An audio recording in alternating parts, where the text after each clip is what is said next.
Bismillahirrahmanirrahim. Assalamualaikum warahmatullahi wabarakatuh. Alhamdulillahirabbil alamin wassalatu wassalamu ala asrofil anbiya'i wa mursalin Sayyidina Muhammadin wa ala alihi washabihi ajmain amma ba'du.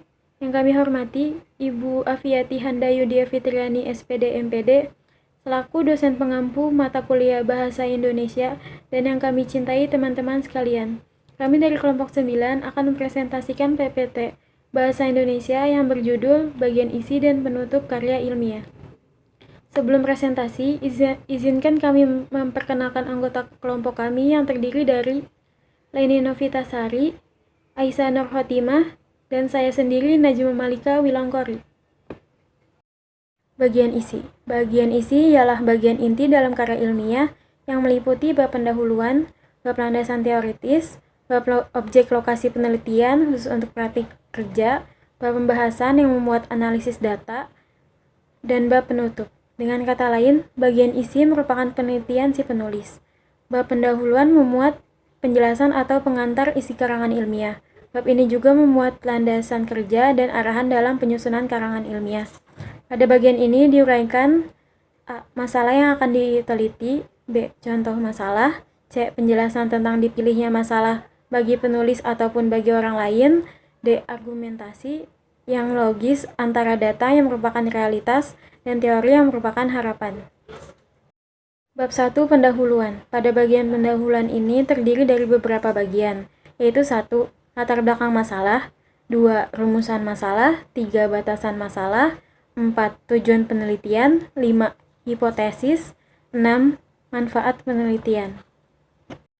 Bab 1. Pendahuluan. Yang pertama, latar belakang masalah.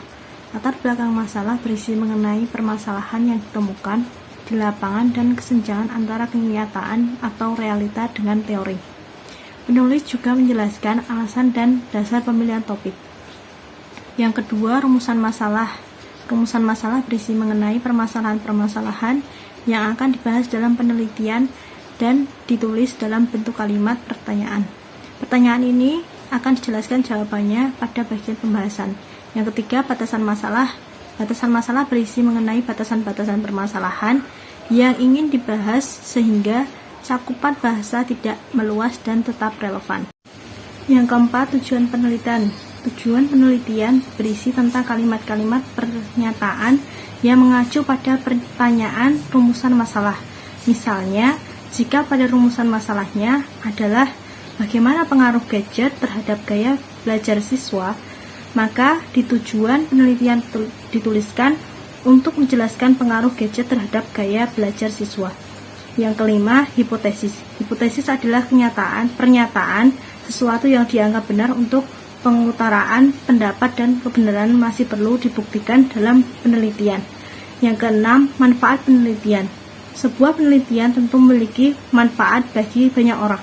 Pada bagian ini tertulis manfaat-manfaat apa yang diperoleh oleh kalangan tertentu maupun masyarakat pada umumnya.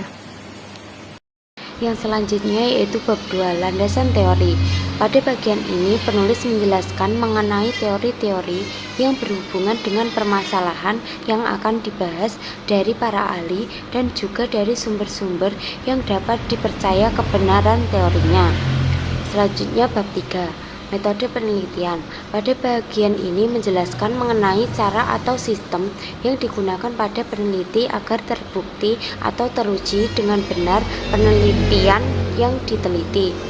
Selanjutnya bab 4, hasil penelitian dan analisis. Pada bagian ini berisi mengenai hasil penelitian dan analisis temuan-temuan dalam penelitian. Pada bagian ini, penulis akan menganalisis hasil penelitian yang sesuai dengan teori ataupun yang bertolak belakang dengan teori. Bagian penutup. Bab penutup meliputi 2 bagian, yaitu simpulan dan saran. Simpulan ini ialah bentuk singkat dari uraian yang dibahas pada bab analisis data. Simpulan merupakan jawaban atas pembatasan masalah dan tujuan penelitian. Sedangkan saran merupakan informasi untuk ditindaklanjuti oleh pembaca bila akan mengadakan penelitian lanjutan. Saran ditunjukkan untuk mengetahui celah dari penelitian yang belum tergarap sehingga dapat diteliti oleh pembaca. Yang terakhir yaitu bagian akhir. Bagian akhir atau kelengkapan akhir diantaranya meliputi daftar pustaka, daftar kamus, daftar riwayat hidup, indeks, dan lampiran. Satu di antaranya yang harus ada atau mutlak dalam tulisan karangan ilmiah ialah adanya sumber acuan dan daftar pustaka. Dengan adanya daftar pustaka, pembaca bisa mengetahui sumber acuan yang menjadi landasan dalam pengkajian. Daftar kamus harus dibedakan dengan daftar pustaka. Daftar pustaka berisi tentang referensi-referensi yang digunakan penulis sebagai bahan dasar penulisan karya ilmiah. Referensi ini dapat berasal dari buku ataupun website. Lampiran. Lampiran merupakan bukti-bukti pendukung atau otentik yang dilakukan saat penelitian, misalnya angkat penelitian, daftar pertanyaan wawancara, dan hasil wawancara.